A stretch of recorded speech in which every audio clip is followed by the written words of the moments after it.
Alors comme certains d'entre vous savent, je suis à Aix-en-Provence jusqu'à demain dimanche. On est samedi 7 mars. Hier, j'ai donné une conférence qui a commencé à 7 heures du soir et qui a duré jusqu'à 1 heure du matin. Donc elle sera présentée ici en 3 blocs.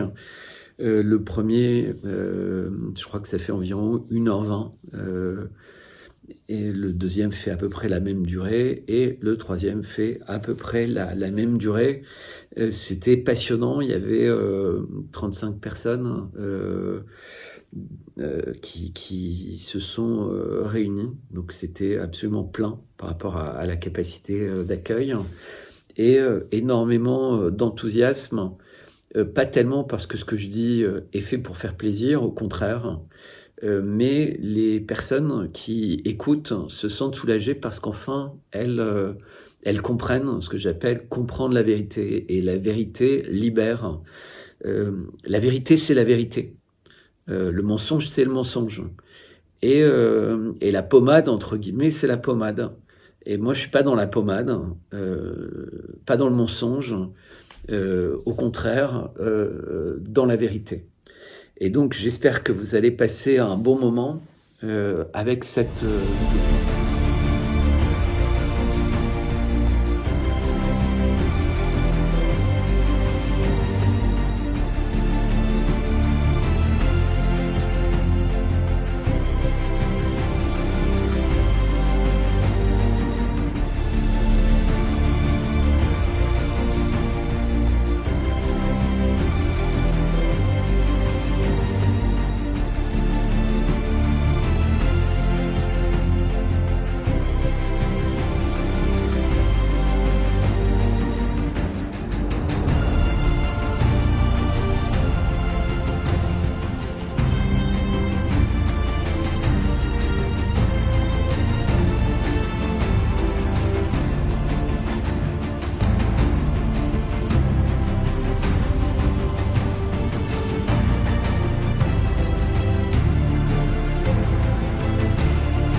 Alors quand je fais ce type de conférence, et peut-être que certains d'entre vous auront envie de m'inviter pour en faire dans leur région, en faire avec des groupes organisés pour ceci, euh, eh bien, je, euh, je prends toutes mes responsabilités et je demande rien en général aux organisateurs à part la possibilité de présenter mes livres.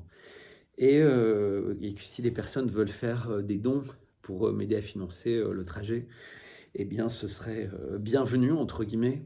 Et, euh, et surtout en fait d'être logé. Donc ici j'ai la chance d'être dans un cadre vraiment magnifique et j'ai pu présenter à nouveau mon livre, en fait, dans sa version artisanale ou dans la version qui est sur Amazon et qui est toujours première de plusieurs catégories depuis des mois. Je vous remercie les très nombreux lecteurs des longs messages que vous m'envoyez. N'hésitez pas à mettre ces messages également sur Amazon, puisque ça aide. Il y a des algorithmes aussi sur Amazon pour les livres qui ont des bonnes notes, des bonnes critiques. C'est vraiment important. Alors, je tiens également à souligner qu'il y avait donc 35 personnes hier, et il y avait des gens de toutes les confessions. Il y avait des gens qui sont athées, il y avait des personnes de confession chrétienne, donc des catholiques ou des protestants, il y avait des musulmans, et il y avait également des juifs. Et donc c'était passionnant parce que, évidemment, je vais parler de tous les thèmes qui me sont chers, hein, de la notion de peuple élu, du cycle des religions, comment on passe des religions abrahamiques, la notion de peuple élu, donc au catholicisme, puis à la religion musulmane, comment tout ça cohabite et comment ça a un impact, entre guillemets, sur l'organisation du monde aujourd'hui, comme on voit avec la situation en Iran. Alors c'est important de rappeler la géographie de l'Iran. En fait, l'Iran est un pays qui a accès à différentes mers, qui contrôle le détroit d'Ormuz, mais qui est sur la mer Caspienne, qui le rend en contact direct avec la Russie, mais aussi avec un pays comme l'Azerbaïdjan, qui n'est pas véritablement un pays ami. Et on pourra rappeler le tragique accident du président Raisi, sur lequel beaucoup de questions sont soulevées. Et donc le golfe Persique, et ensuite l'accès à l'océan Indien et au Pacifique, où un bateau de la marine iranienne a récemment été détruit alors qu'il était désarmé, et il aurait suffi de demander la reddition des marins. Or, on voit la brutalité, la sauvagerie horrible et abominable des Américains qui écrasent un adversaire désarmé. Mais c'est devenu une habitude, hein, puisqu'il s'est passé exactement la même chose à Gaza, et le monde entier a fait semblant de ne pas voir, parce que Israël avait le droit de se défendre, et la plupart des grands médias, etc., expliquaient que c'était tout à fait normal après le pogrom du 7 octobre, et sur lequel je suis déjà revenu en détail. Mais là, on a exactement la même chose, alors que l'Iran avait accepté toutes les conditions américaines, même si elles étaient totalement aberrantes, pour éviter justement le sort de ce qui est en train d'arriver. Donc c'est abominable, on a une cruauté monstrueuse. On voit qu'évidemment Israël est à la manœuvre, hein. C'est le régime de Netanyahou qui a poussé à cette guerre. Mais les Européens ne sont pas en reste, puisqu'en fait le chaos les sert. Ça permet d'oublier, de faire oublier au peuple la folie de leurs conditions de vie, hein, le stress pour s'exprimer, et finalement ce comportement de plus en plus de poissons rouges. Par ailleurs, regardez l'évolution du prix de l'essence. Les choses ne vont pas s'améliorer. Et surtout, les Américains maintenant disent ouvertement qu'ils laisseront en fait le peuple iranien dans le désert, dans les hauts plateaux, et qui vont récupérer l'eau au nord de l'Iran, et récupérer le pétrole sur les façades maritimes, et en particulier les énormes champs gaziers et pétroliers qui sont partagés entre l'Iran et le Qatar, hein, qui sont gigantesques. Et donc on voit bien que, comme avec le Venezuela, l'idée c'est de condamner la Chine à devenir totalement dépendante, soit uniquement de la Russie, soit uniquement des États-Unis contrôlant le pétrole du Venezuela, le pétrole de l'Iran, le pétrole de tout le Moyen-Orient, avec Israël. Donc il n'y a qu'à regarder une carte, hein. quand vous contrôlez en plus l'Iran, vous contrôlez toutes les voies terrestres qui contournent la Russie pour aller d'Asie vers l'Europe, d'Europe vers l'Afrique, etc., etc. Donc c'est vraiment un pays crucial, et c'est pour ça que c'est une des plus vieilles civilisations du monde, puisqu'il est sur les voies commerciales, maritimes et terrestres, et sur la plaque tournante, entre guillemets, pour l'énergie mondiale en hydrocarbures et gaz, qui en fait un pays qui, s'il n'était pas sous les sanctions, serait sans doute un des pays les plus puissants du monde. Et c'était le cas d'ailleurs à l'époque du Shah. Là, c'est tout le système iranien qui est en train d'être mis KO.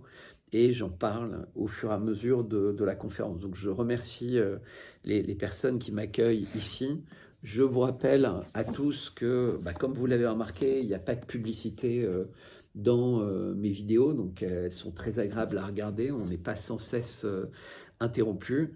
C'est parce qu'en fait, je vous demande d'une certaine manière de me permettre de continuer à agir comme ça, sans censure, mais en m'aidant, en achetant mes livres.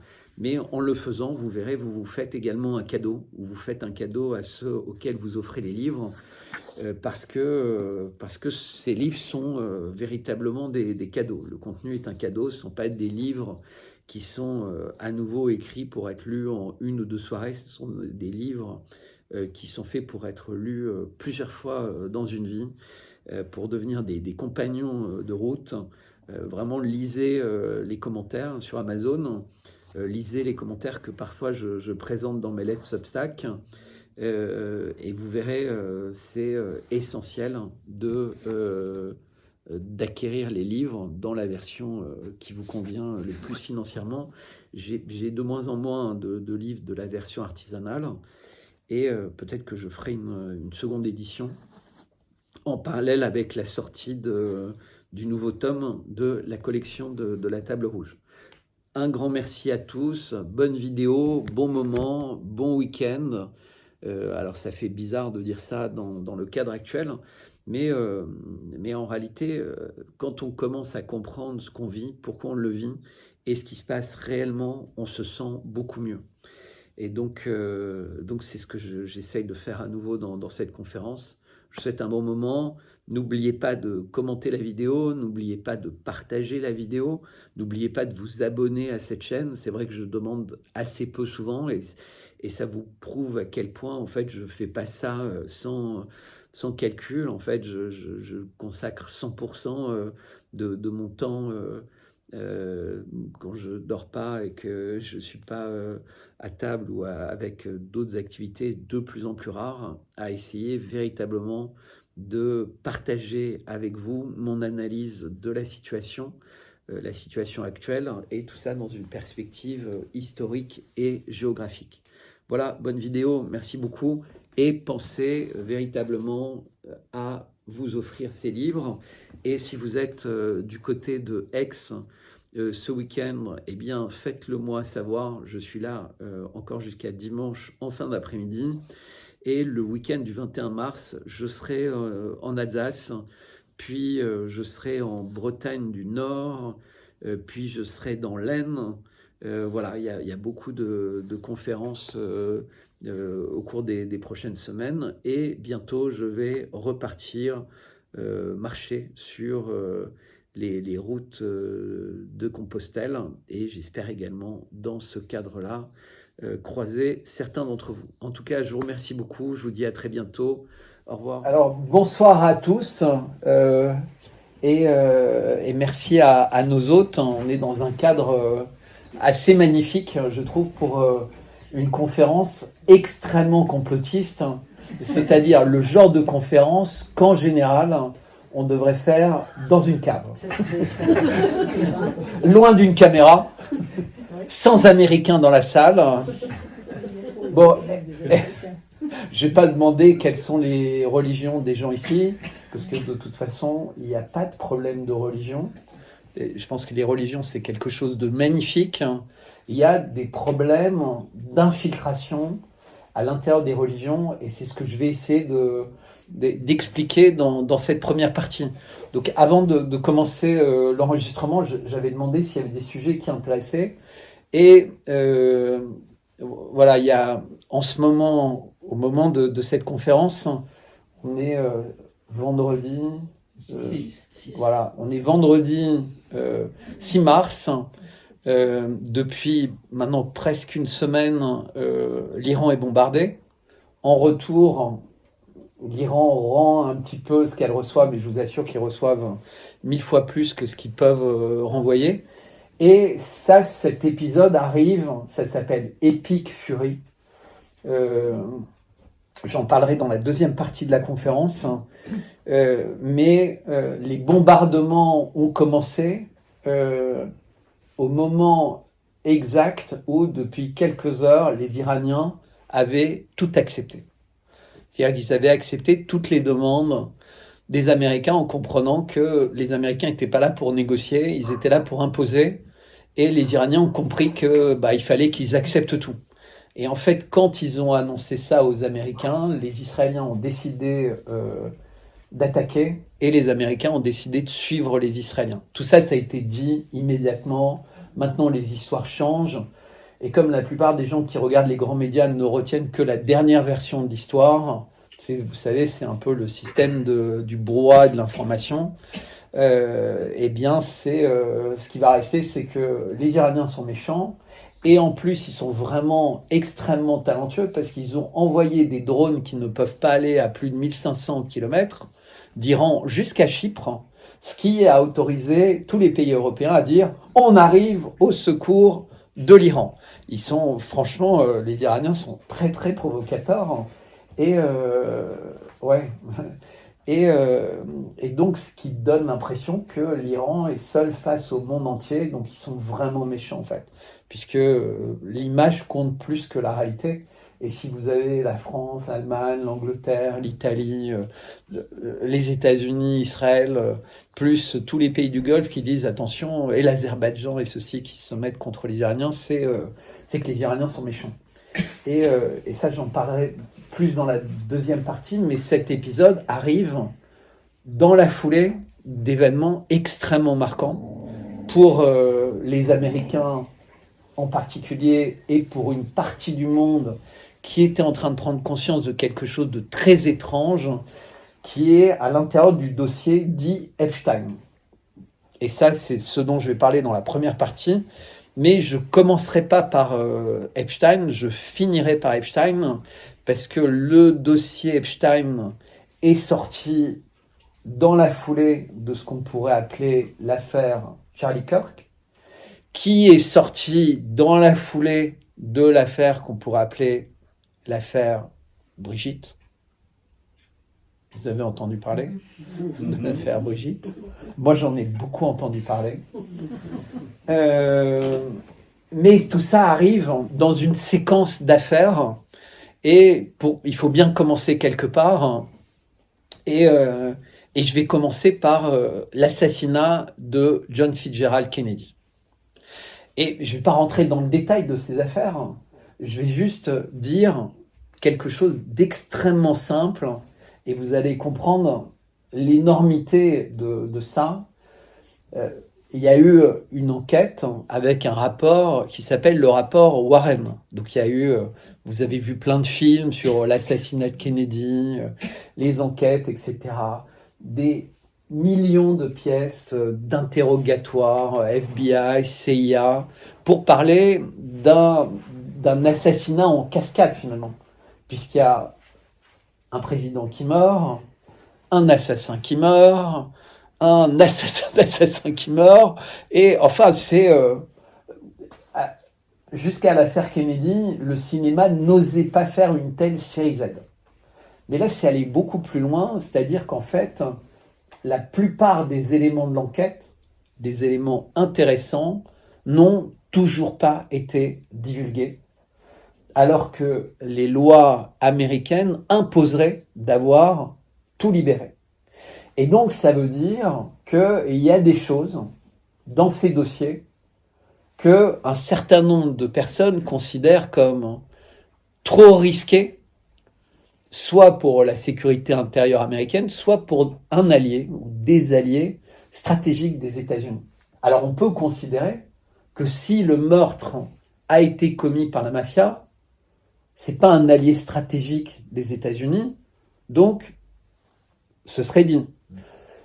Si le meurtre a été fait par une branche politique américaine, et ben dès que la branche opposée prendrait le pouvoir, elle en profiterait pour dire c'est les démocrates ou c'est les machins ou c'est... Et on le saurait, évidemment, parce qu'ils en profiteraient, entre guillemets. Puisqu'on nous dit tout le temps, avec l'affaire Epstein, c'était en fait, vous savez, les gens qui croient en QAnon et autres, ah non, mais Trump a un plan à 5 dimensions pour utiliser l'affaire Epstein pour régler son sort à l'état profond. Moi, j'y crois pas du tout. J'en parlerai un peu plus tard dans la conférence. Mais, en fait, quand on raisonne comme ça, un peu par exclusion, par l'absurde, on en arrive à la conclusion incroyable que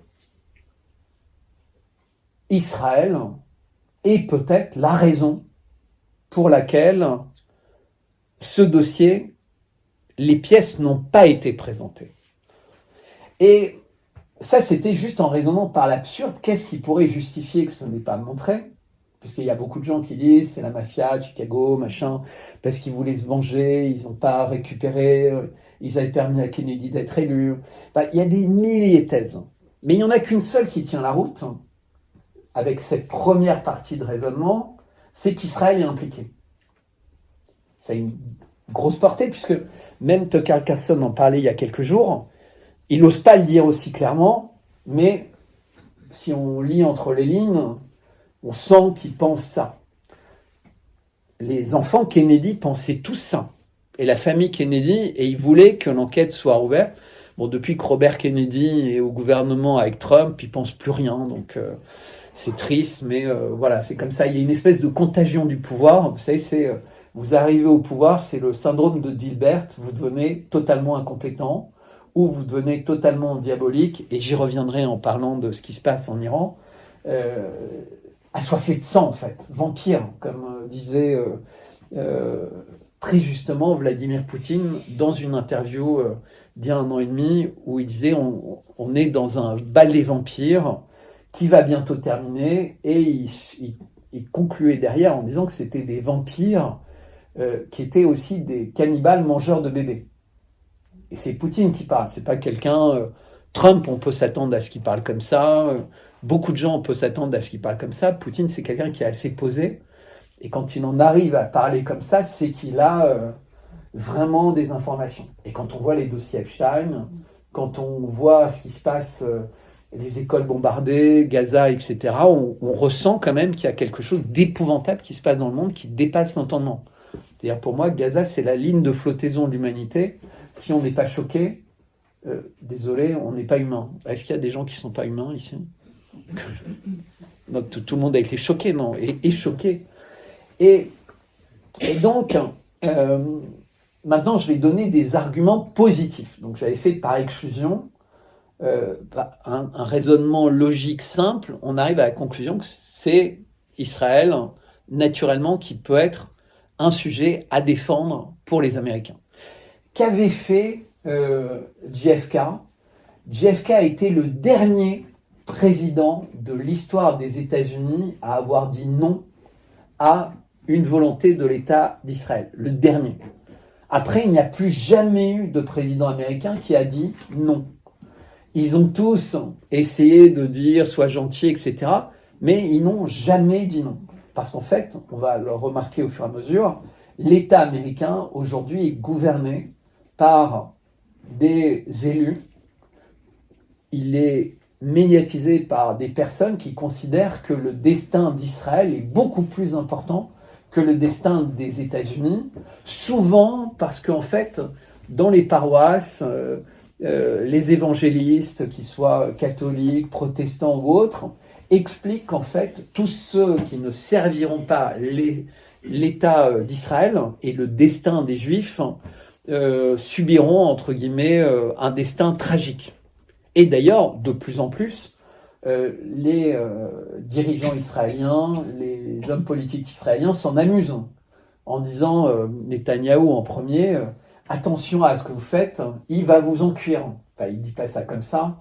J'ai pas toutes ces citations à l'esprit, mais ça ressemble à ça. Et donc, qu'est-ce qui se passe à ce moment-là? Que dit Kennedy? Kennedy apprend, et alors là vous allez voir, parce qu'à chaque fois vous avez retrouvé les mêmes acteurs, que la France, le pays où on est en ce moment, est en train d'aider Israël à mettre au point l'arme atomique. C'est pas le Pakistan qui fait ça, c'est pas l'Azerbaïdjan, c'est pas la Russie, la Chine, le machin, l'Angleterre, parce qu'on dit toujours non mais c'est la CIA, il faut que la CIA ou le MI6 ou ils foutent le bordel. Non non non non, c'est la France. La France sous De Gaulle, hein, qui va aider, qui est en train d'aider à Dimona. Regardez bien, c'est dans le désert du Negev, c'était une des cibles, entre guillemets, des missiles iraniens. C'est un lieu nucléaire ultra secret où Israël, dans les années 50, à la fin des années 50, met au point l'arme nucléaire. Et donc c'est pendant la période Kennedy, donc on est dans le moment où Kennedy s'exprime sur les sociétés secrètes, le moment où Kennedy s'exprime sur la conquête de l'espace. Donc il faut réécouter les discours de Kennedy, ils sont passionnants. C'était vraiment quelqu'un qui avait... il avait quelque chose de différent en fait. Il avait... je pourrais faire une conférence aussi là-dessus, mais sur le sang en fait. C'est ce qu'on a en soi, ce dont on hérite. Et on sent que Kennedy hérite de quelque chose de très particulier. Alors je sais qu'il est contesté, Vietnam, machin, etc. Il y a beaucoup de choses qui se passent sous Kennedy. Mais en tout cas, il a compris les principaux problèmes de notre temps, qui sont la prolifération nucléaire. Je vous rappelle l'épisode connu de la crise de Cuba. Il y a Khrouchtchev d'un côté, Kennedy de l'autre. Donc Kennedy prend particulièrement conscience du risque nucléaire, de la prolifération nucléaire, et du fait que des missiles s'approchent trop des côtes américaines.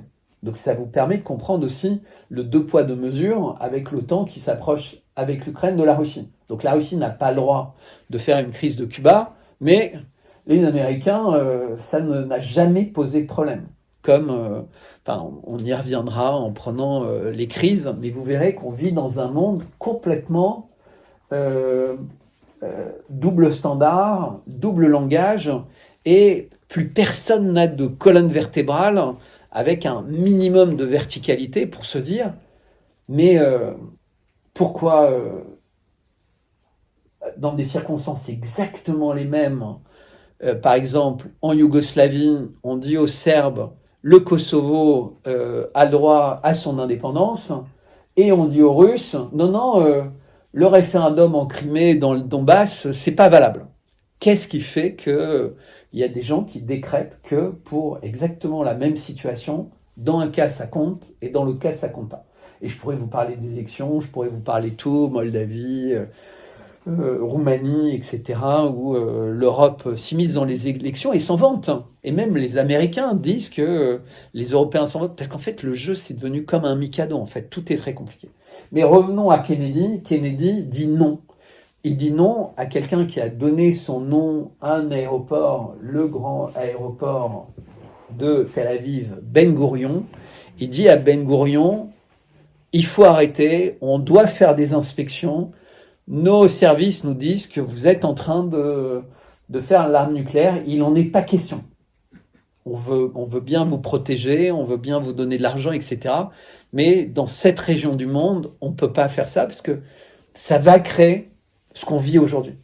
C'est-à-dire qu'il a la vision que s'il y a un pays, aussi petit soit-il, qui a une arme aussi terrible que l'arme nucléaire, ça posera des problèmes pour l'humanité entière. On y est. Alors pourquoi et à quel point on y est, et je vais revenir un peu sur tout ce qui était la période de Kennedy avant son assassinat, mais Israéliens ont quelque chose qui s'appelle la doctrine Samson. Vous connaissez David, Goliath, mais Samson, voilà. Pourquoi Samson? Et qu'est-ce qu'elle dit, cette doctrine? Elle dit que si Israël se sent en danger, vous savez, toutes les puissances nucléaires ont une doctrine. Donc la France, sa doctrine, c'est si le territoire, son ancienne doctrine, parce qu'elle a changé, j'y reviendrai, c'est si le territoire national est en danger, en fait, de survie, on peut utiliser l'arme atomique. Et pour ça, on a la dissuasion nucléaire avec nos sous-marins et avec les avions, puisqu'on n'a plus le plateau d'Albion et tout ça, c'est vraiment sous-marin et les Rafales qui transportent des charges nucléaires qui partent avec des missiles balistiques, en fait. Et ça, je pourrais vous répondre si vous avez des questions spécifiques là-dessus. Mais Israël, en fait, c'est différent. La France visera son ennemi. Et donc, typiquement, on sent bien que l'ennemi de la France, c'est la Russie. Même si la Russie ne considère pas la France comme son ennemi, depuis Macron, en tout cas, on considère que notre ennemi, c'est la Russie. On n'a qu'un seul ennemi en France, que ce soit dans le plan des médias, dans le plan militaire, dans tous les plans. Il y a quelques jours, on apprenait que tous les médias russes qui n'avaient pas encore été exclus de France étaient censurés. Donc il y avait déjà, ça avait commencé par RT, puis. Et donc la doctrine israélienne, c'est si on est en danger, alors je ne sais pas la formulation exacte, mais on tirera sur nos amis. C'est très étonnant. Mais ce que veulent dire les Israéliens, c'est que si on est en danger, c'est que nos amis ne nous ont pas protégés. Et si nos amis ne nous ont pas protégés, ils méritent de mourir. C'est-à-dire qu'en fait, Israel First est la conséquence de la doctrine Samson. C'est-à-dire que si toute la politique n'est pas faite pour sécuriser Israël, que fera Israël? Ils ont des missiles qui visent Washington, Moscou, Pékin, etc. Mais ils savent qu'une fois qu'ils ont fait ça, ils ont peut-être 200 missiles. On ne sait pas les chiffres exacts, personne ne sait, mais c'est ce qui est évalué. Donc admettons qu'ils en envoient 50, automatiquement, les pays visés, dès qu'ils reçoivent une chaire nucléaire, ça part, ils ne réfléchissent pas en fait. Donc si les Russes reçoivent, ça va partir vers les États-Unis, vers l'Europe, et en fait, tout le monde va disparaître. Donc la doctrine Samson, c'est n'emmerdez pas Israël, sinon le monde disparaît. Et nous, en plus, on disparaîtra parce que aucune tête nucléaire ne vise Israël. C'est-à-dire, nous, on va bordéliser le monde, mais personne n'a décidé de tirer sur Israël. Donc ils pensent, là on est vraiment dans l'eschatologie juive, c'est qu'en fait, le monde disparaîtra, sauf le peuple élu, et quelques millions de personnes pourraient être des esclaves du peuple élu. Ça, c'est pas moi qui le dis, c'est écrit dans les livres religieux, dans le Talmud. Alors après, il y a Talmud, Torah. Vous connaissez un peu la différence? Il y a la Torah, en fait, c'est le livre des religions vraiment abrahamiques. En fait, c'est censé avoir été écrit en partie par Moïse. Alors on sait depuis Spinoza que Moïse n'a pas écrit une ligne. Donc, mais le pauvre Spinoza, il a démontré que ça ne pouvait pas être écrit par Moïse, donc il a été excommunié. Et sa vie a été un cauchemar parce qu'on vit dans un monde où celui qui ose dire la vérité est excommunié ou détruit ou condamné ou harcelé. Donc, mais c'est intéressant parce qu'il faut lire l'éthique de Spinoza, c'est pas un très grand livre, où il explique parfaitement que la Torah, ça ne peut pas être écrit par les gens qui sont censés l'avoir écrit. Alors qu'il n'a aucun problème avec le Coran, il n'a aucun problème avec les évangiles, il a un problème avec le livre de sa religion, parce qu'en fait, il y a trop d'erreurs, de structure, de rythme, d'ordre, etc. Il dit, voilà, ça a été fait un peu pour manipuler les esprits, donner de l'importance à quelque chose qui n'en avait pas, tout est faux. Enfin, en grande partie. C'est-à-dire qu'il considère que si un peu il faut, rien n'est crédible. Vous savez, c'est comme quelqu'un qui vous ment un peu, tout ce qu'il vous dit, ça devient douteux en fait. Et il y a un autre livre qui s'appelle le Talmud, qui est un beaucoup plus grand livre également. Alors quand vous voyez les photos d'Epstein, vous verrez tout est lié. Dans son bureau à New York, en fait, il a le Talmud derrière lui au niveau de sa tête, en fait. Donc le Talmud en 666 tomes, non, je plaisante. Personne ne m'a écouté. Non, bah ouais, mais c'est pas drôle. Hein. C'est pas drôle du tout. Je ris jaune. Ouais. Les pauvres Chinois. On peut faire encore des blagues sur les Chinois, hein, mais il y en a, on peut plus faire de blagues. Hein. C'est terminé. Hein. Donc, le Talmud. Et le Talmud, en fait, vous riez discrètement, mais je vous vois rire. Hein. Le Talmud, mais votre mari pas du tout. Hein. Lui, alors là, il se dit, merde, on prend les plus grands risques là. Où est-ce qu'on s'est retrouvé? En plus, vous êtes tous filmés. Donc, Jean-Marie a mis des caméras partout et il a mis des chapeaux à chaque sortie pour que si quelqu'un sort sans laisser. T'as dit quoi? C'était quoi le minimum? Ah, tout le monde rigole, c'est bon signe. Non, plus sérieusement, le Talmud, en fait, c'est un livre qui a été écrit au fil des siècles et certainement avec une grande influence des Khazars, en fait. Qui sont les Khazars? C'est des gens qui, vers le 7e siècle de notre ère, vivaient dans une région qui couvre l'Ukraine, un peu la Roumanie, les Carpates, vous savez, la région des vampires, et qui avait une très très mauvaise réputation depuis 7 siècles. En fait, ils étaient arrivés dans le sillage des sorcières de Babylone et tout. Enfin, tout ça, il faudrait vraiment rentrer dans le détail. Mais sachez que les Perses, les Iraniens, avaient détruit en fait une religion qui avait le culte du diable, du sacrifice d'enfants, etc. Donc les Iraniens actuels. C'était tous les gens qui faisaient de la sorcellerie à Babylone, vous savez, la tour de Babylone, etc. Le rêve de remplacer Dieu, d'être donc exactement le même rêve d'aujourd'hui avec l'intelligence artificielle. Et il faudra que vous lisiez mes livres, hein, parce que là, ça va peut-être un peu trop vite. Je sais pas, je ne me rends pas compte. Et donc, les Iraniens, donc les Perses de l'époque, sont détestés par ces gens-là. Et vous voyez le résultat 2000 ans après. C'est pas du tout une coïncidence, croyez-moi. Et ils arrivent, ils s'échappent, entre guillemets. Alors, ils deviennent un peu les Cananéens. Alors, vous regarderez sur Wikipédia, c'était aussi des gens qui adoraient le diable, le sacrifice d'enfants, etc. Alors, nous, on est spécialistes. Hein. Il y a beaucoup de femmes parmi nous, mais l'IVG, ça reste quand même un sacrifice d'enfants, qu'on le veuille ou non. Ben oui, c'est un être vivant. Il n'y a que dans le Talmud qu'on considère qu'un bébé dans le ventre de sa mère, c'est rien du tout, et qu'on peut le tuer sans conséquence. Alors c'est vrai que tous les Français ont compris avec l'affaire Palmade que dans un accident de voiture, quand un bébé viable meurt, mais qu'il n'a pas crié, c'est pas un assassinat.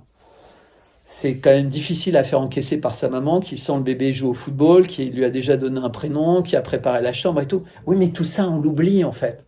C'est-à-dire qu'on apprend à oublier dans nos sociétés l'évidence. On nous dit, la loi dit qu'il n'est pas né, qu'il n'est pas encore, il n'a pas soufflé, il n'est pas vivant, donc c'est pas un être vivant, donc il n'y a pas meurtre.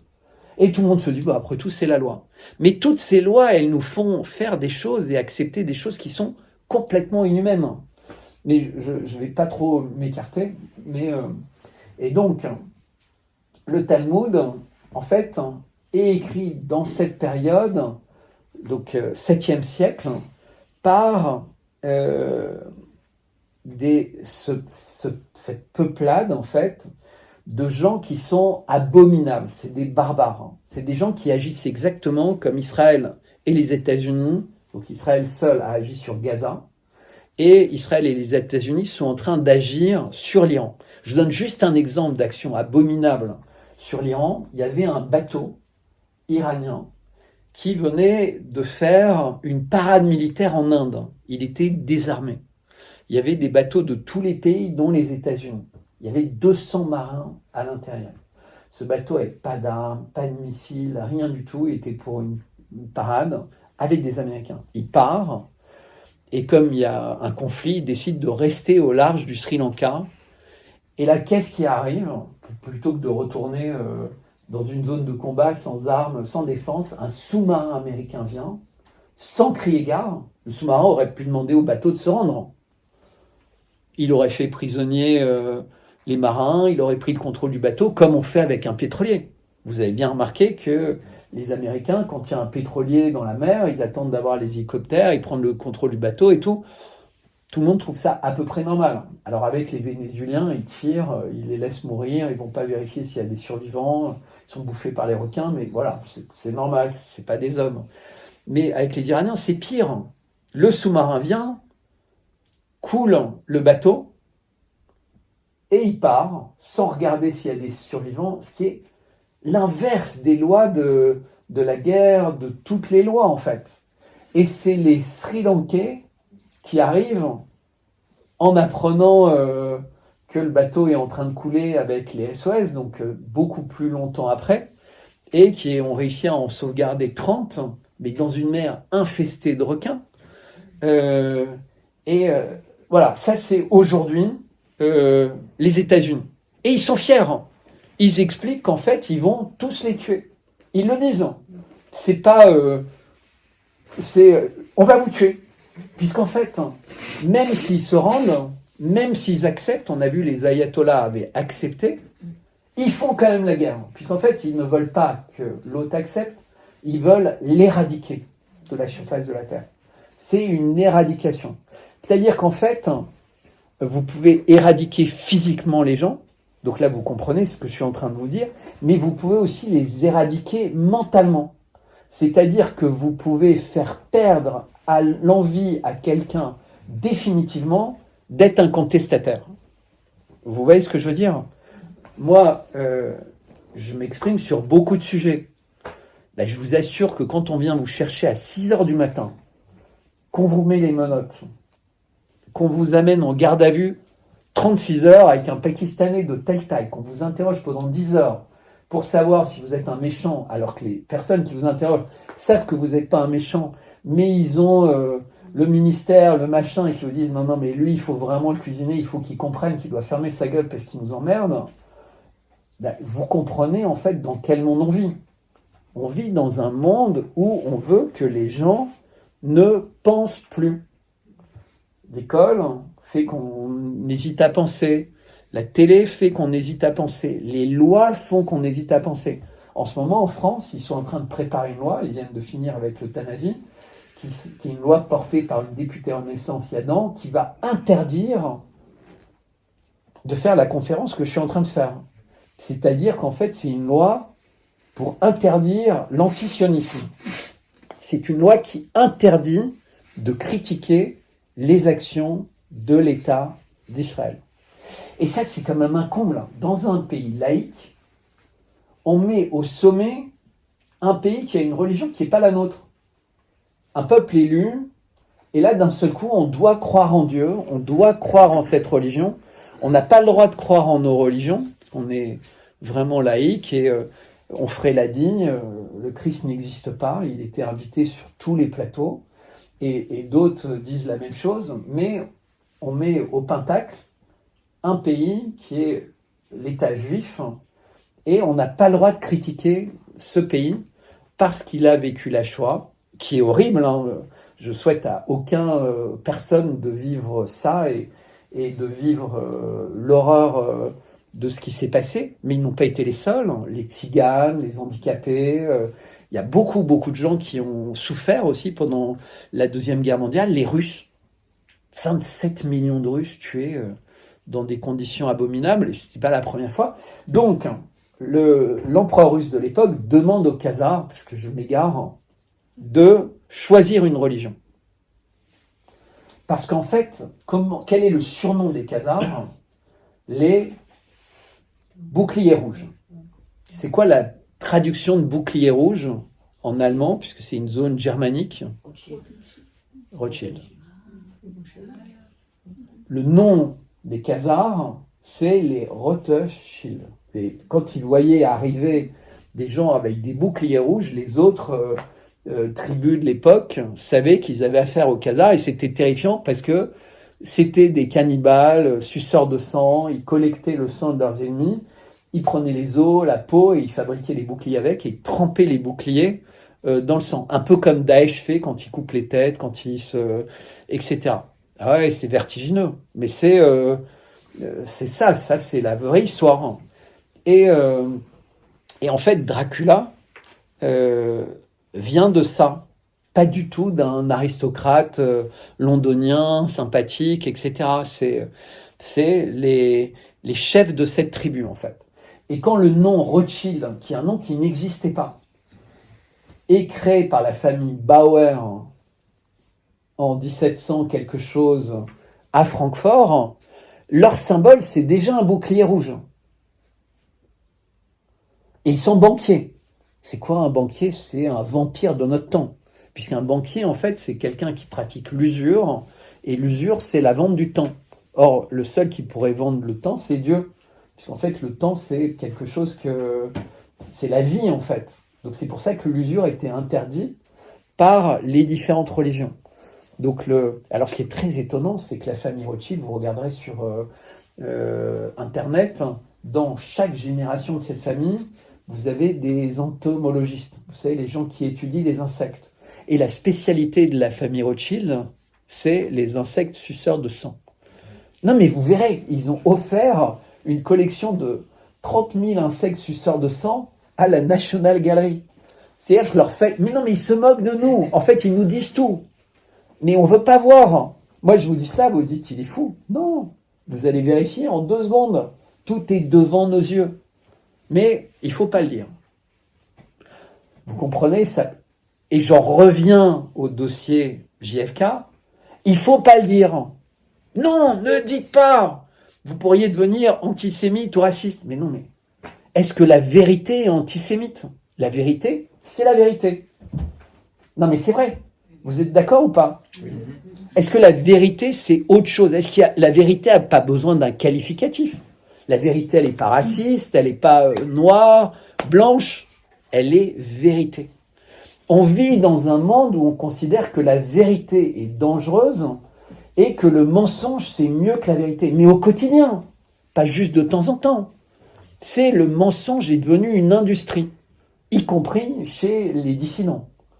Parce qu'en fait, il y a quand même des dissidents qui vendent du mensonge et du rêve. Ça rapporte. Ne regardez pas comme ça, monsieur. Et donc, les Khazars choisissent quelle religion? Ils ont le choix entre la nouvelle religion musulmane, la religion chrétienne, donc orthodoxe, et la religion juive. C'est le choix qui leur est donné. Et qu'est-ce qu'ils choisissent? Ils choisissent d'être juifs. Et alors là, je vous demande juste de vous poser une question, 1 seconde. Une question hyper importante. Comment est-ce qu'on peut être un peuple élu, choisi par Dieu, et subitement pouvoir choisir soi-même d'être un peuple élu? Moi, je suis trop logique, en fait. Ces trucs-là me posent un problème énorme. Soit je suis élu par Dieu. Moi, je crois en Dieu. Donc, si Dieu m'élit, mais je sais qu'il ne m'a pas élu. Mais il m'aime bien. Je crois qu'il m'aime bien. Je ne fais rien pour ça, mais voilà. Mais on ne peut pas choisir. Ça s'appelle autre chose. C'est un choix politique. C'est pas un choix économique, c'est pas un choix religieux, c'est politiquement. Et pourquoi ils choisissent ça? Parce qu'ils considèrent que c'est la religion qui est la plus compatible, c'est horrible ce que je vais dire, avec leur vice. Et donc ils choisissent la religion juive. Et là, le Talmud évolue pendant encore quelques siècles. Ça devient un cauchemar, un tel cauchemar que les Russes décident de régler leur compte aux Khazars, devenus juifs. Et qu'est-ce qui se passe? Ils sont très puissants, ils leur règlent leur compte, mais il y en a qui s'échappent partout. En fait, ils étaient sur les routes commerciales, donc ils avaient vraiment appris du commerce, ils avaient appris de la guerre, ils avaient appris de l'infiltration, etc. Et où est-ce qu'ils partent? Il y en a une partie qui part dans une région qui s'appelle le Kazakhstan, dont la capitale s'appelle Astana, Satan. Bah ouais, mais non, mais tout est dit. Et regardez à quoi ressemble Astana. Regardez la géographie. Vous avez des pyramides partout. Vous avez des animaux fantastiques, les mêmes qui maintenant sont devant le siège de l'ONU. Hein. Vous savez, des griffons. Alors vous avez aussi un griffon noir à l'Élysée. Il s'appelle Nemo. Nemo à l'envers, c'est Omen. C'est le chien de Macron. C'est un chien qui vient d'Amiens. Damien la malédiction, si vous connaissez le film des années 66, j'y reviendrai tout à l'heure, ça fait beaucoup d'infos, mais sachez que dans le film Damien la malédiction, il y a le même chien noir avec un collier rouge, et le griffon, c'est un animal associé au combat entre Saint-Michel et le diable, et si vous allez à la fontaine Saint-Michel de Paris, vous verrez, ah ben non, vous ne le verrez pas, pendant 3 ans, Saint-Michel a été enlevé. C'est la première fois qu'une statue est enlevée pendant 3 ans pour être réparée. Il n'y a plus de Saint-Michel à Paris. Et si vous regardez les photos du Saint-Michel de Paris et le diable, vous allez sur Google, le diable, c'est pas un dragon, comme dans le combat auquel on pense, c'est un humain. Et si vous regardez la tête de cet humain, vous allez tomber dans les pommes, parce qu'il ressemble à quelqu'un de très connu en France. Non, mais faites l'exercice. Vous avez Internet, vous faites Fontaine Saint-Michel, et vous regardez la tête. C'est pas un dragon, c'est un humain. Vous regardez la tête, il y a des petites cornes. Il s'appelle le cornu. L'autre s'appelle le cornu. Non, mais oui, mais c'est pas drôle. Le cornu, merde. Bah oui. Bah oui, vous croyez que c'est le hasard? Sincèrement. Est-ce que vous croyez que... Vous savez qu'en France, le Premier ministre s'appelle le cornu, le Premier ministre... Mais en fait, on n'ose pas dire ça. C'est tellement évident qu'on a peur de passer pour un con. Mais moi, j'ai fait des maths à très haut niveau. J'ai un bac C, mention très bien. J'étais à Louis-le-Grand, je suis ingénieur des mines, je suis géophysicien, j'ai fait Sciences Po Paris, donc je suis diplômé. J'ai fait vraiment beaucoup, beaucoup de choses. Et la seule chose que j'ai appris dans la vie, c'est que 2 points, c'est toujours aligné. Toujours. 3 points, c'est rarement aligné. Franchement, faites l'exercice. Mais quand 1 million de points s'alignent... C'est pas du hasard. Non. Non, non. Ça, c'est même pas le loto, quoi. C'est un message. C'est-à-dire qu'en fait, on nous le dit, on nous le répète, on nous le montre, mais on veut pas le voir. C'est quand même fou. Et même là, je vous le dis, je vous le répète, alors peut-être c'est un peu brouillon parce que il y a 1 milliard de choses. Mais vous allez partir et vous allez vous dire, non, mais il s'est pris une gifle au Vietnam. En fait, non, mais j'ai failli y croire. Mais tout ça, c'est du théâtre. Et ils nous disent que c'est du théâtre. Ils se sont rencontrés dans un cours de théâtre. Toute leur vie, vis-à-vis de nous, c'est du théâtre. Et ils nous le disent. Et puisque si vous croyez que la rencontre, c'est vraiment le cours de théâtre, vous avez rien compris. Hein. C'est eschatologique. Je vais en venir. En fait, je peux aller directement à la conclusion. C'est le diable qui les habite. Les deux. Et je vous expliquerai pourquoi un peu plus tard. Mais gardez ça en tête. Donc on était avec les Khazars, ils sont défaits, il y en a une partie qui va au Kazakhstan, mais ça s'appelle comme ça par hasard, évidemment. C'est évident. Et Astana s'appelle Astana, alors que c'est pas du tout le nom normal, hein. Ça s'appelle Nour-Sultan. Et tous les Kazakhs voudraient que ça s'appelle Nour-Sultan. Et ils voudraient pas que leur pays s'appelle Kazakhstan, parce que pour eux, c'est pas... Kazakh, c'est pas Kazakhstan. C'est pas Khazar. Mais pourtant, c'est Kazakhstan. Ben oui. Et Astana, c'est Nour Sultan, mais ils ont imposé. Ils ont essayé d'appeler ça Nour Sultan et on leur a imposé, nous, l'Occident, de revenir au nom Astana. Et vous savez, ils ont fait de la pub, il y avait une équipe de vélo, Astana, etc. Enfin, c'est quand même l'anagramme de Satan, hein. C'est pas n'importe quoi. Et on accepte tout ça, en fait. Mais vous allez voir, on n'est pas à 1 million d'étoiles, on va y arriver. Et donc, ils partent, et il y en a beaucoup qui vont s'installer dans la région de Francfort, en Allemagne, etc. Donc les fameux boucliers rouges, Rothschild, etc. Et quand la famille Rothschild est prête, c'est-à-dire qu'ils ont suffisamment de réseau, etc., parce qu'en fait, vous comprenez bien que le nom de Rothschild, c'est un message qui est passé à une communauté qui s'est dispersée dans le monde entier, qui n'a rien à voir avec les Juifs. Elle est devenue juive par décision économique. Ce ne sont pas des gens élus par Dieu. Ce sont des gens qui se sont auto-élus. Donc vous ne pouvez pas être accusé d'antisémitisme, puisque ce n'est pas Dieu qui les a choisis.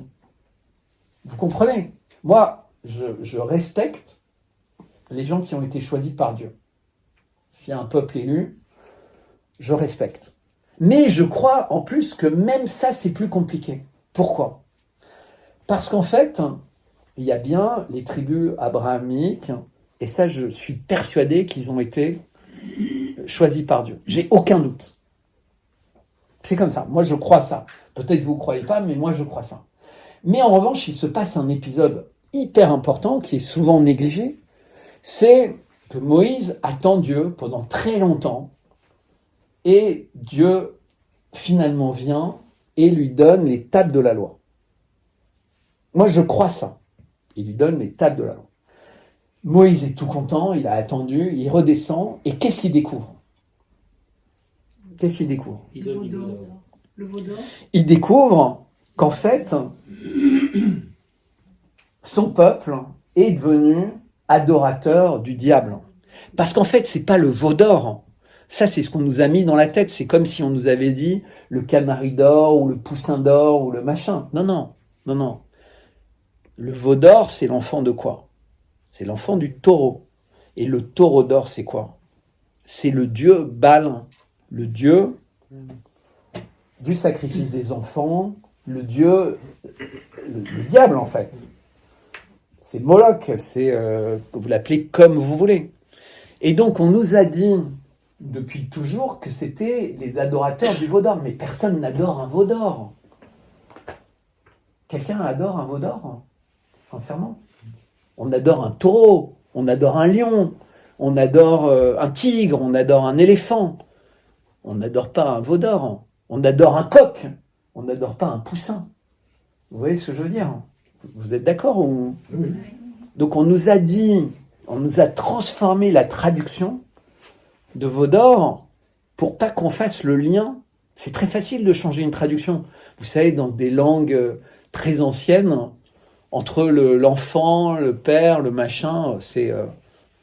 Et puis après, ça passe, tout le monde va dire veau d'or. Mais non, c'est le taureau d'or. Ils sont devenus diaboliques.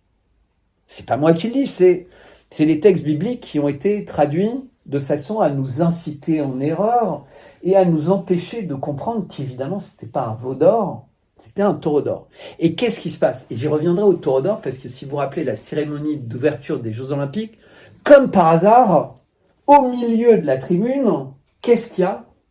Un taureau d'or. Vous vous en rappelez ou pas? Au milieu de la tribune des Jeux Olympiques, il y a un taureau d'or.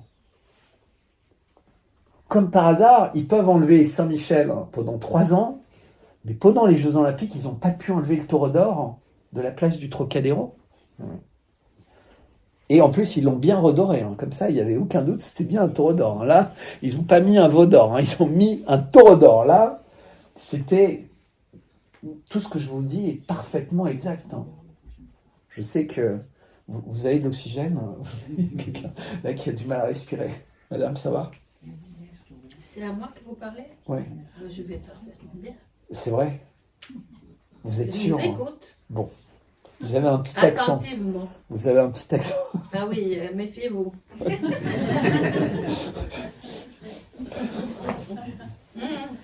Bref. Non, mais c'est très important. Et qu'est-ce qui se passe? Moïse arrive avec les tables de la loi.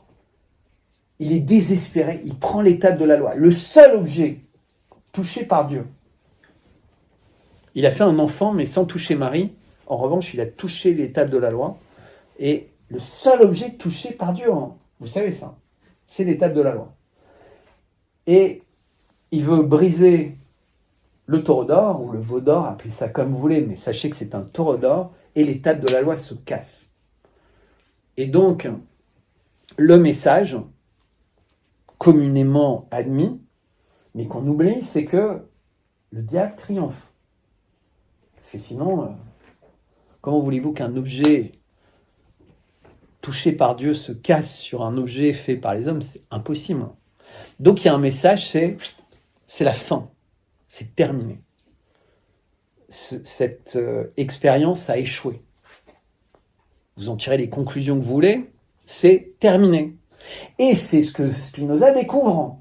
C'est qu'en fait, après, ils vont fabriquer une nouvelle histoire, etc., etc. C'est pas bien de dire ça. Mais c'est pas bien de tuer les Palestiniens, c'est pas bien de faire chier le monde entier. Donc j'ai le droit aussi de dire que la vérité, telle qu'elle est écrite dans la Bible, elle dit ça, et je fais que le constater. Je dis rien d'autre, je constate. Vous voyez ce que je veux dire? Je suis très énervé. Donc je suis très énervé parce que ce qui se passe en Iran, on verra dans la deuxième partie, c'est beaucoup, beaucoup plus grave que ce qu'on imagine. J'essaie de créer le suspense parce que d'habitude, il y en a plein qui partent après la première partie. Alors maintenant, j'essaie de trouver des moyens de vous garder. Non, c'est pas vrai. En général, vous appelez vos amis en disant « Viens, c'est passionnant ». Et non, mais c'est bref. Et donc, c'est pour ça qu'en fait, Dieu décide une deuxième expérience. Et il envoie son fils. Parce que Jésus-Christ, si vous n'avez pas compris qu'avec l'étape de la loi, c'était fini, la religion précédente, c'est difficile de vous expliquer plus que ce que j'ai fait. Mais le fait que Jésus envoie son fils... Dieu envoie son fils. Oui, mais c'est Jésus et Dieu, c'est la même chose. C'est la même personne. C'est vrai que je devrais dire ça, mais c'est la même personne. C'est l'Esprit Saint, le Christ et Dieu, c'est la même personne. Exactement. Non, mais c'est vrai, non? Refaites votre catéchisme. Donc, alors, disons que Dieu vient sous la forme de son Fils. Exactement. Voilà. C'est exactement ça. Non, mais c'est l'émotion, parce que vous êtes tous concentrés. C'est bien, personne n'ose trop parler à cause... Genre, vous m'entendez bien? Oui. C'est intéressant? Oui. Vous êtes sûr? Et donc, moi, il y a un Américain parmi nous, alors je me méfie, parce qu'en général, ils viennent armés. Et ils sont sans pitié. Depuis peu, hein. Avant, ils étaient parfaits. Et donc, mais c'est important. Dieu choisit Marie, qui elle-même est l'Immaculée Conception, ce qui n'a rien à voir avec le fait que Dieu fait le Christ dans Marie, c'est autre chose. Et Jésus-Christ naît à Bethléem avec un alignement de planètes très particulier. C'est pour ça qu'en fait, vous savez, les rois mages ont pu arriver de loin, puisqu'à cette date-là, et là je ne parle pas d'astrologie, je parle vraiment d'alignement de planètes, vous avez Saturne, Neptune, Saturne, Neptune. Bon, enfin bref. La Terre, le Soleil, qui sont alignés au moment du solstice d'hiver, parce qu'en fait, c'est pas tout à fait le 24 décembre, hein, vous avez compris que la bonne date, c'est le solstice d'hiver, et elles s'alignent. Et ça, c'est arrivé 3 fois depuis 2000 ans. C'est arrivé pour le Christ. Vous pouvez chercher sur Internet, ça vous prendra quelques minutes, alignement, Saturne, Neptune, la Terre, le Soleil. C'est arrivé 3 fois en 2000 ans. C'est normal, hein, parce que l'un est à 1,4 milliard de kilomètres, l'autre est à 900 millions de kilomètres. Le Soleil est au milieu, hein, je vous rappelle que c'est nous qui tournons autour, pas l'inverse. Et la Terre, pour que ce soit dans le même plan, dans le même alignement, c'est très très rare. Vous savez ce que je vous disais sur les points qui s'alignent, mais là c'est vraiment compliqué, c'est très très rare. La deuxième fois que c'est arrivé, c'était pour le sacre de Charlemagne, Saint-Louis, ou Louis IX, ou comme vous voulez. C'est la même personne. Attends, Charlemagne ou Saint-Louis? Saint-Louis, pardon. Saint-Louis. Saint-Louis, Louis IX, c'est la même personne. Je ne sais pas pourquoi je parlais de... Mais bon, c'est pas grave. L'important, c'est que vous me corrigiez. Non, Et- je posais la question. Non, mais je sais plus. Je sais que c'est Saint-Louis. Bon, J'ai trop de choses dans la tête. on retiendra Louis IX. Voilà. Mais c'est Saint-Louis. Et c'est Louis IX. Ça, je suis sûr. Et le reste, j'ai un doute. Quelqu'un sait Il exactement. reste le troisième. Dans le sel, on connaît. Non, mais le troisième, eh ben, est-ce que vous vous rappelez qu'il y a eu une maladie qui s'appelle le Covid? Et on a en France un président qui, le 17 décembre, nous a annoncé qu'il était cas contact au Covid. Vous vous rappelez? Mais si, vous allez voir que vous vous rappelez. Il annonce qu'il est cas contact au Covid et qu'il se retire à la lanterne. Et vous savez, un matin, il est là, il fait des selfies et tout, il a un t-shirt noir avec un hibou. Et tout le monde s'est amusé du hibou. Mais en fait, qu'est-ce qui s'est passé la veille de ce jour-là? C'était son anniversaire, le 21 décembre.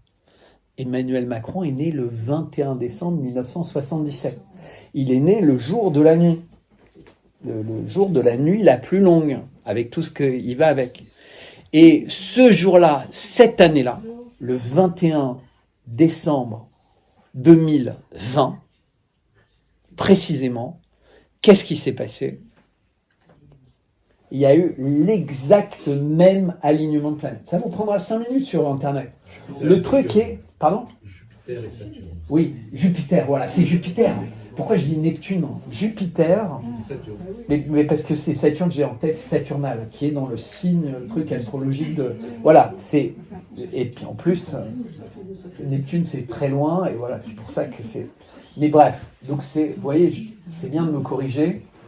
C'est la plus grosse planète, Neptune, Saturne, celle qui est à l'anneau, alors que... Bon, enfin bref. Voilà. Jupiter, c'est Macron. Bref, et décidément, j'ai trop... Et je suis pas une intelligence artificielle, donc moi, j'ai pas les trucs sont...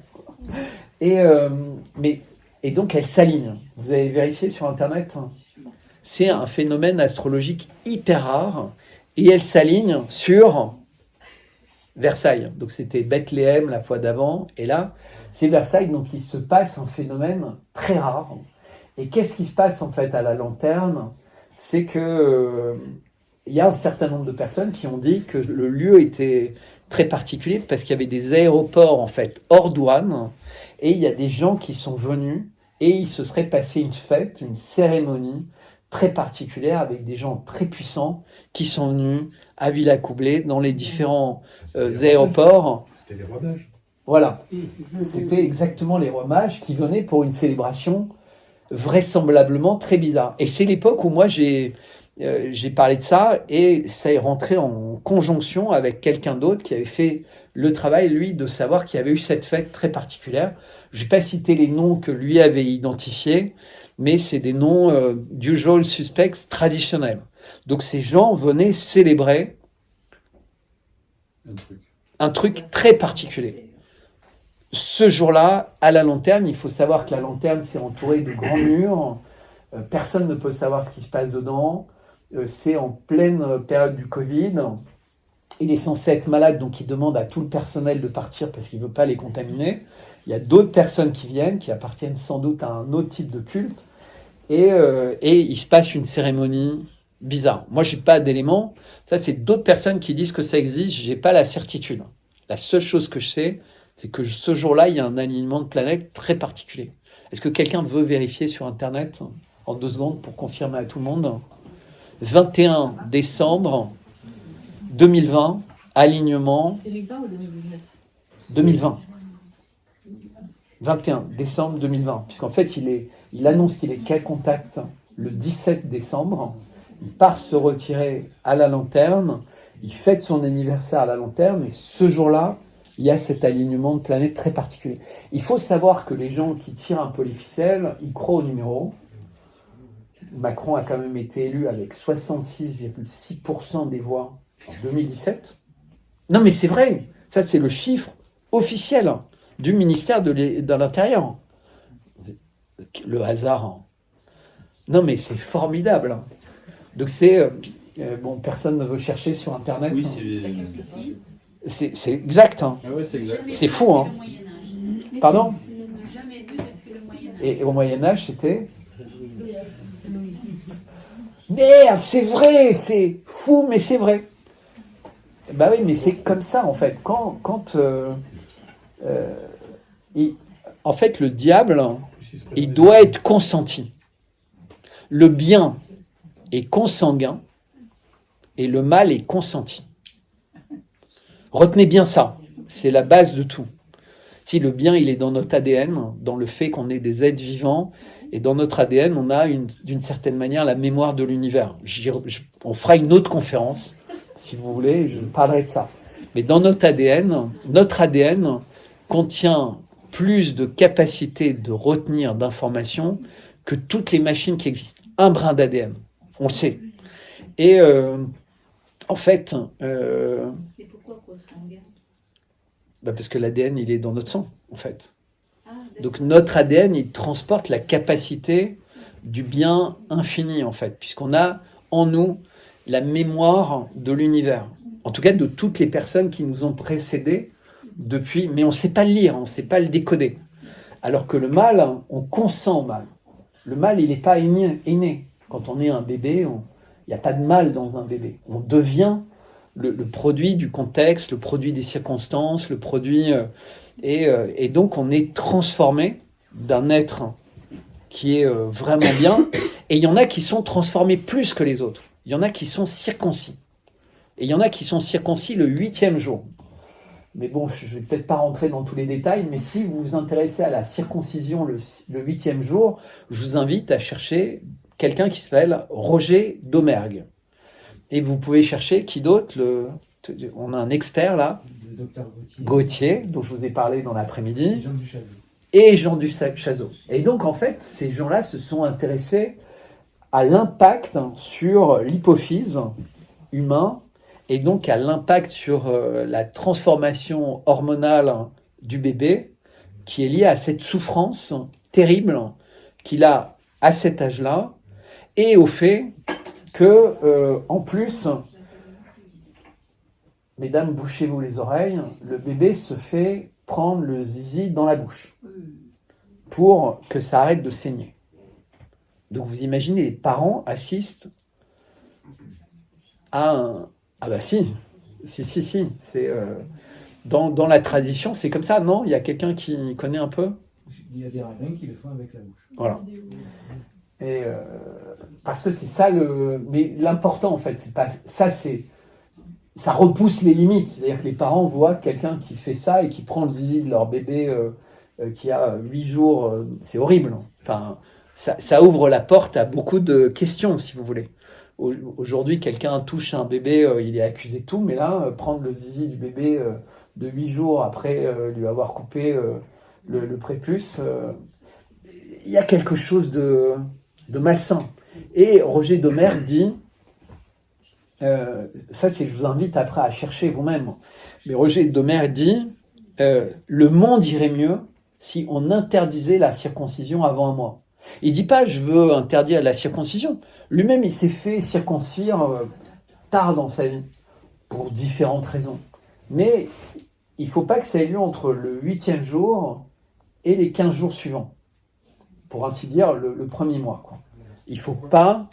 Parce qu'en fait, c'est une période du développement hormonal et cérébral du bébé qui est clé. Et comme, en fait, il a une douleur très intense, en fait, ça va changer son rapport au monde. Et en fait, un bébé de cet âge n'a pas une plasticité totale. C'est-à-dire que le choc, parfois, vous avez un choc, mais vous pouvez revenir où vous étiez. Mais là, le choc est tel qu'en fait, ça change à vie le bébé. Et il y a des études très récentes qui ont été publiées là au cours des derniers mois, mais sur de très nombreux cas, et qui ont prouvé ça scientifiquement. Ce qu'on appelle une étude clinique qui a prouvé qu'il y avait des conséquences sur l'enfant. Alors chez les musulmans, c'est beaucoup plus tardif, puisque en fait c'est quelque chose que l'enfant fait en conscience. Donc si vous avez dans votre entourage des musulmans, souvent c'est à la même époque que les catholiques font leur première communion. Alors je m'étais interrompu tout à l'heure, parce qu'il faut me remettre sur le droit chemin. J'avais dit, Dieu, donc, vient sur terre, il est le Christ. Et le Christ va grandir, et puis à un moment, il va lui arriver des choses qui sont décrites dans les évangiles. Alors en principe, ça ne devait pas être écrit, ça devait être une religion parlée, mais bon, ça a été écrit, et finalement, ce n'est pas une mauvaise chose, enfin, on ne sait pas d'ailleurs, mais ça décrit la vie du Christ, qui est le personnage le plus important de l'histoire de l'humanité, je pense. Il y a quelqu'un qui a en tête un personnage plus important que le Christ? Non. Emmanuel Macron. Il risque de le devenir. Et ça prend un mauvais chemin. Et donc, il est tué, mais ça fait partie de l'expérience, puisqu'en fait, le fait d'être crucifié, puisqu'il meurt sur la croix, va permettre de montrer la toute-puissance de Dieu, puisqu'il va y avoir la résurrection. C'est bientôt d'ailleurs, c'est Pâques, et on célèbre la résurrection du Christ, puisque c'est ça le miracle absolu. C'est pas qu'il ait donné sa vie pour nous, non, il meurt sur la croix pour expier d'une certaine manière tous nos péchés. Il y a un autre personnage très important, hein, c'est Saint Jean-Baptiste, qu'on sous-estime entre guillemets, mais c'est vraiment un personnage important. Mais il meurt, et qui en réalité s'assure de sa mort? Monsieur? Non, mais qui tue le Christ? C'est les Romains? Ou les prêtres? Ou bon, enfin bref, je vous laisserai chacun chercher. Mais on sent qu'il y a quelqu'un qui s'appelle Ponce Pilate qui s'en lave les mains. Il a tout fait pour essayer d'éviter que ce soit le Christ qui soit crucifié. Mais la foule a été payée. Tout a été fait pour qu'il soit crucifié. Il n'avait rien fait de mal. Il avait juste porté la parole de Dieu parmi les hommes, qui est une parole qui change tout par rapport au concept d'élection. En fait, le concept là, c'est le concept de la rédemption. Donc on n'est pas élu, on n'est pas choisi par Dieu, on trouve en nous quelque chose qui nous change et qui nous rend éternels. C'est l'amour. C'est la capacité de pardonner, et c'est surtout la capacité de se pardonner soi-même. Parce qu'en fait, le plus dur, c'est de s'aimer. Avant même d'aimer les autres, ce qui est impossible si on ne s'aime pas soi-même, faut s'aimer. Et donc, c'est une religion d'amour. Donc, dans un cas, il y a une religion enfermée sur elle-même, qui a inspiré les Khazars, qui ont inspiré le Talmud, machin, le Vaudor, le truc. Et dans l'autre cas, il y a une religion qui dit tout le monde peut rejoindre, il faut juste faire un exercice sur nous-mêmes et considérer que l'amour, c'est la chose essentielle. Alors c'est beaucoup plus compliqué que ça, hein, mais j'essaie de faire simple. Donc c'est une religion d'amour et la capacité de pardonner et surtout la rédemption. Et donc ça peut se passer par, vous savez, la confession donc des péchés, mais chez les protestants ou autres, il n'y a pas d'intermédiaire, donc juste le fait, et chez les orthodoxes, c'est un peu mixte, mais en tout cas, l'idée, c'est l'amour, le pardon, voilà. Mais malheureusement, il y a une infiltration, à nouveau. C'est dès qu'il y a quelque chose de beau, les gens qui n'aiment pas le beau, ils veulent le gâcher. Et alors, c'est là que c'est le plus vertigineux, parce que moi, je crois toute l'histoire des religions. Je crois totalement en Abraham, je vous l'ai dit. Mais pour moi, ça s'arrête quand les tables de la loi sont cassées sur le taureau d'or. Évidemment, je crois en Jésus-Christ. Donc, j'y crois. Bon, il est là. Enfin, il est là, mais il est là. Et ça ne me quitte pas. Donc, c'est vraiment important. Je vous invite à allumer des bougies, à comprendre ce que ça veut dire, en fait, la croix et le Christ sur la croix. Et donc, j'y crois. Je sais que Dieu existe et je sais que le Christ est venu pas pour nous sauver, parce qu'on ne peut pas sauver les gens contre eux-mêmes, mais il est venu pour nous expliquer qu'il y avait quelque chose qui était important, c'était l'amour. Et surtout, en fait, que le temps sur Terre est pas la totalité de notre expérience, en fait. Mais il n'est pas venu pour nous dire, attention, si vous êtes pas sage, c'est l'enfer, ou c'est... Non, il dit, voilà, jusqu'à la dernière minute, vous savez, Saint-Pierre, il trahit le Christ, et le Christ lui dit, tu vas me trahir, mais il n'y a pas de problème, c'est quand même sur toi que je vais construire l'avenir de l'Église. Donc c'est encore une fois la capacité de se tromper et de revenir sur le droit chemin. C'est génial, hein. On a le droit à l'erreur. C'est rare, hein, puisqu'on vit dans un monde où on n'a plus le droit à l'erreur. Et là, on a une religion qui nous dit, vous pouvez vous tromper. Et d'ailleurs, c'est expliqué pendant tous les évangiles. La prostituée, le premier celui qui n'a pas péché, lance la première pierre, etc. Enfin, et même Jésus lance pas de pierre. Hein. Il aurait pu. Mais non, au contraire. Hein. Parce que qui est-il? Et personne ne peut juger, en fait. Le jugement final, en réalité, c'est un miroir de nous avec nous-mêmes. On connaît tout, en fait. On sait mieux que... Enfin, il n'y a que Dieu qui sait mieux que nous, mais vous voyez ce que je veux dire? Et donc, il y a l'infiltration. Et donc, Dieu...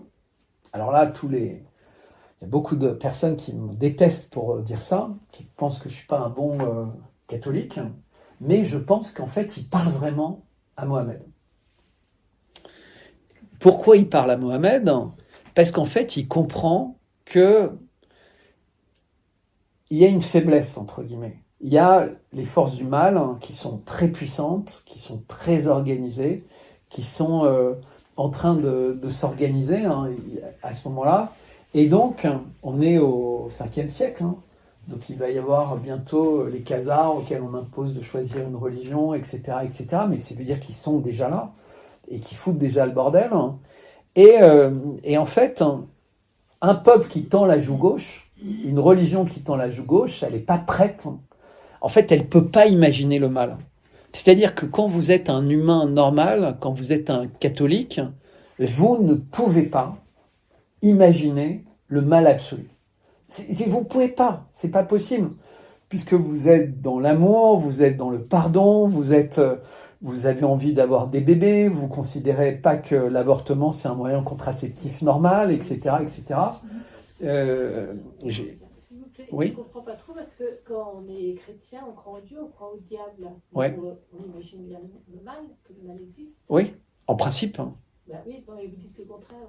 Ah non, moi j'arrête pas de dire ça. Vous venez de dire que quand on est chrétien, quand on croit au Dieu, on ne peut pas imaginer. Ah non, je ne dis pas du tout ça, c'est pas ce que je suis en train de dire, j'ai du mal à m'exprimer. Ben, Le diable existe, on le sait, oui. mais on ne peut pas imaginer ce que ça veut dire en fait. Vous êtes capable d'imaginer l'enfer? Non, mais le mal. Donc vous êtes d'accord avec moi, vous savez que le mal absolu existe, Non, mais vous ne savez pas on peut quelle est sa imaginer portée le en fait. ciel comme on ne peut pas imaginer l'enfer, c'est pareil. Mais je veux dire, là, sous notre terre, le mal, on le voit très bien, on l'imagine très bien. Oui. On le voit et on peut l'imaginer. Beaucoup de gens consentis au mal, justement. Hein Sans s'en rendre compte. Non, mais en fait, J'ai du mal à comprendre la phrase. mais ce que j'essaie de dire, c'est que vous, par exemple, vous pourriez couper la tête de quelqu'un qui vous embête, un enfant, ou c'est impossible pour vous de penser qu'un humain peut faire ça. Et d'un seul coup, ça a lieu quelque part. C'est impossible d'imaginer des camps de la mort, l'industrialisation de la mort de quelqu'un. Et un jour, ça a lieu. C'est impossible d'imaginer le génocide de Gaza. Et un jour, ça a lieu. Pas d'eau, pas de nourriture, des bombardements. Et en plus, en expliquant qu'en fait, ils méritent ce châtiment. Et toutes les télés du monde le montrent. Moi, je suis désolé, je peux pas imaginer ça. C'est-à-dire que quand je le constate, c'est une horreur absolue de me dire que des humains peuvent faire ça. Il y a des choses que je vois régulièrement, même parfois quand on regarde des films ou autres, et il y a des idées, vous regardez Hannibal Lecter ou des films comme ça, vous voyez des choses que vous ne pouvez pas concevoir. C'est-à-dire qu'en fait, quelqu'un qu'on appelle un psychopathe, c'est quelqu'un qui peut concevoir des choses qu'un humain normal ne peut pas concevoir. C'est ça ce que j'explique. On sait que tout est possible, mais on ne peut pas imaginer tout. Parce qu'on ne peut pas le concevoir. C'est pas possible. Et en plus, quand on est un prêtre, une bonne sœur, qui est dans un ordre religieux, loin, isolé, à méditer, vous méditez sur le bien, vous méditez sur vous-même, etc. Vous n'êtes pas dans l'idée du mal. Hein. Si vous sortez de votre monastère et que vous regardez le monde, vous dites, mais c'est pas possible, en fait. On n'est pas sur la même planète. C'est ça ce que j'essaie de dire. Mais peut-être vous avez une autre manière de présenter les choses. Hein. Non, mais il y a des personnes qui conçoivent ça. Moi, je ne peux pas, mais il y en a, oui. Est-ce qu'on le voit, ils le font? C'est bien ce que je dis. C'est exactement ce que je dis. C'est-à-dire qu'il y a des gens comme vous et moi qui ne pouvons pas le concevoir. On fait partie, entre guillemets, d'une forme de normalité. Mais il y a des gens dont toute la vie, et c'est ce que j'expliquais un peu plus tôt, mais vous rigoliez à ce moment-là avec... voilà, donc vous n'étiez pas très attentifs. Hein. Mais non, mais c'est vrai, vous étiez tout le temps à parler toutes les deux, mais j'aurais dû vous interrompre pour vous éviter de venir poser ces questions maintenant. Mais voilà, je comprends maintenant pourquoi parfois les profs d'école sont sévères avec les élèves dispersés. Parce que, voilà, j'avais observé que vous n'étiez pas attentive. Le résultat, c'est qu'on perd du temps et on revient sur des choses. Et j'expliquais tout à l'heure qu'il y a des opérations qui sont faites sur des bébés à 8 jours, etc., qui, selon un certain nombre de scientifiques, selon un certain nombre d'études, tant mieux. Mais j'ai pas l'impression. D'accord. Bon. Donc, et ça a des conséquences sur l'altruisme, sur le respect de la vie humaine, etc. Parce que, vous voyez, j'ai jamais... mon mari est juif, il est présent dans cette salle et on n'a jamais entendu une chose pareille. Mais c'est dommage. C'est récent. Donc, vous voyez, on parlait de ça. En fait, le problème, c'est qu'il y a plein de choses qu'on découvre au fur et à mesure. En fait, on n'a pas une culture universaliste du monde dans lequel on vit. Et il y a des personnes qui ont étudié ces choses-là parce que ça les a préoccupés. Ils les ont étudiées scientifiquement et ils sont arrivés à des conclusions extrêmement déroutantes. Des conclusions qui sont vertigineuses. Il y a d'autres personnes, comme par exemple Arthur Koestler, qui s'est interrogé sur ce qu'il appelle la 13e tribu. Il s'est posé une question de se dire, finalement, qu'est-ce qui est comparable aux Juifs d'Éthiopie, puisque c'est l'origine, entre guillemets, aux Juifs séfarades, qui seraient plutôt du côté du Maroc, etc., qui seraient arrivés par l'Espagne, et aux Juifs ashkénazes, qui seraient d'Europe de l'Est. Je vous rappelle quand même que Benjamin Netanyahou s'est jamais appelé de sa vie Benjamin Netanyahou, il s'appelle Milekovic, son père était... le bras droit, le secrétaire particulier de quelqu'un à la triste réputation en Pologne. Et il a jamais été de la terre promise, entre guillemets. Et ça n'a jamais été sa terre promise. Il a fait évoluer son nom de famille pour s'insérer, comme la plupart des gens qui sont à la tête de l'État d'Israël.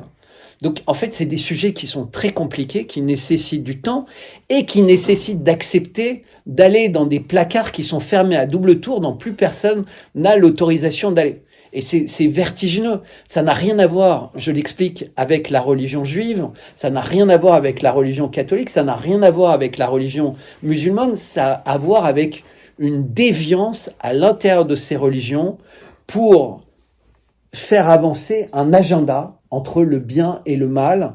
Et aujourd'hui, qu'on l'accepte ou non, on est au moment de la confrontation finale, et c'est de ce dont je parlerai dans la deuxième partie. Mais je voudrais juste accélérer un peu ce que j'avais dit tout à l'heure. Donc ça ne veut pas dire qu'il y a des juifs qui sont méchants ou gentils, des chrétiens qui sont méchants ou gentils, des musulmans qui sont méchants ou gentils. C'est idiot de raisonner comme ça. Ça veut juste dire que dans l'histoire, il y a eu des cycles, et il y a un moment où Dieu parle à Mohammed. Et moi, je crois que ça existe. Je crois que le Coran, c'est vraiment la parole de Dieu telle qu'elle a été reçue par Mohammed. On peut accepter ou pas. Il y a beaucoup de personnes qui ont ma religion qui ne l'acceptent pas. Et moi, je considère que Dieu, en fait, a créé avec les musulmans une armée pour les chrétiens. Et ce qui est très intéressant, c'est l'étape avec Saladin. Je vous invite à étudier Saladin. Pourquoi Dieu aurait voulu créer une armée pour les chrétiens? Pour les protéger. Pour les protéger, parce qu'on n'était pas des combattants, entre guillemets. On est devenus des combattants avec les croisades, mais si vous vous intéressez vraiment aux croisades, vous verrez que c'est pas vraiment la religion catholique qui était à l'origine de faire les croisades. C'est des choses très compliquées, en fait. L'histoire, vous savez, on se pose des questions sur l'histoire, qu'est-ce qui s'est passé en Irak, les armes de destruction massive, les machins. J'avais commencé le raisonnement avec l'assassinat de Kennedy. On ne sait même pas qui a tué Kennedy. Alors vous savez vraiment ce qui s'est passé à telle ou telle époque. Donc il faut revenir à des questions simples, des questions basiques, en fait, qui sont compréhensibles. C'est-à-dire qu'il y a des écrits qu'on considère comme solides, et qu'on va pouvoir étudier. Et il y a des gens, au fur et à mesure de l'histoire, qui ont été beaucoup plus intelligents sur certaines questions, et on peut s'appuyer sur leur travail. Je parlais de Spinoza, mais il y a beaucoup d'écrits qui ont été faits. Il y a Luther qui a extraordinairement écrit sur la question, en bien et en mal. Il y a la religion catholique, il y a des penseurs qui se sont intéressés à ça. Aujourd'hui, au Kazakhstan, il y a des gens de beaucoup de religions qui se réunissent pour essayer de faire une religion avec une intelligence artificielle qui deviendrait la nouvelle religion de l'humanité. Bref, ce que j'essaie de dire, c'est qu'en fait, il y a un principe majeur dans le monde qui est l'amour, et il y a un principe destructeur dans le monde qui est l'élection. C'est-à-dire, dès que vous dites « je suis élu », ça veut dire que vous excluez l'ensemble de l'humanité. Vous êtes une espèce à part. C'est très mal. Et il y a un principe qui est le principe de l'amour, et qui est un principe inclusif, qui devrait être d'ailleurs le principe de l'humanité, puisqu'on explique qu'il faut accueillir tout le monde, qu'il faut aider tout le monde, etc. Mais il y a quand même des gens qui sont élus, donc qui sont à part. Ça ne fonctionne pas. Ça ne fonctionne pas. Ça n'est pas logique. Si vous pouvez m'expliquer la logique de ça, moi je ne la comprends pas. Surtout après l'épisode du veau d'or et l'épisode du Christ. Alors évidemment, le Christ est dans le Talmud, il faut qu'il soit bouilli dans de la merde, dans du machin, etc. Alors je veux bien croire qu'au moment où ça a été écrit dans les textes, c'était des moments d'exaction, de guerre, etc. Donc les gens qui écrivaient, peut-être ils écrivaient au-delà de leur pensée. N'empêche que ça a été écrit. Et c'est resté. C'est pas des pages qui ont été déchirées en disant les gens qui ont écrit ça. Non, c'est toujours dans les textes qui sont appris, qui sont étudiés, etc. Il n'y a pas eu d'autodafé, il n'y a pas eu de moment, un Sanhédrin ou quelque chose où les gens ont dit on ne peut pas laisser ça dans notre livre, c'est l'horreur. On ne peut pas dire que Jésus-Christ doit être bouilli dans les excréments humains. Et bien pourtant, c'est toujours dans les versions du Talmud telles qu'elles sont publiées, etc. C'est pas normal. Hein. Il y a un vrai problème. Vous comprenez? On peut pas. Donc, les musulmans font ça, et depuis, tout est fait pour faire en sorte que les chrétiens et les musulmans se détestent. Depuis toujours. Et en fait, si j'avais fait le raisonnement, mais là, ça fait 1h20 que je parle, donc je continuerai un peu après la pause, et puis il commence à faire chaud. Et donc le 11 septembre, le 7 octobre, en fait, tout est fait pour qu'on pense, les ayatollahs, tout est fait pour qu'on pense que les musulmans sont des gens terriblement dangereux, et que les catholiques sont dans une religion où tous les prêtres sont des pédophiles. Il faut savoir, quand même, un point très très important, que dans la religion catholique, il y avait le mariage.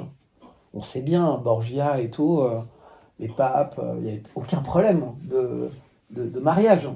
Et c'est au XIe siècle qu'il y a eu une infiltration majeure parmi les catholiques pour dire plus de mariage. Alors pendant longtemps, il y a eu la bonne du curé, il y a eu... Parce qu'en fait, un humain, enfin la plupart des humains, ils ont... Non mais on a besoin d'affection, l'amour, c'est aussi l'amour entre deux personnes. Et donc, chez les protestants, chez les juifs, chez les musulmans, ils sont tous mariés, ils peuvent avoir des enfants, etc. L'ayatollah Khamenei, il avait une femme, des enfants, des petits-enfants qui ont été assassinés en même temps que lui. Vous savez, dans les films, on voit ah non, on peut pas tirer, il n'est pas seul, on risque de tuer un enfant. Là, on sait qu'il est avec toute sa famille dans une réunion de famille, ça ne pose aucun problème de les tuer.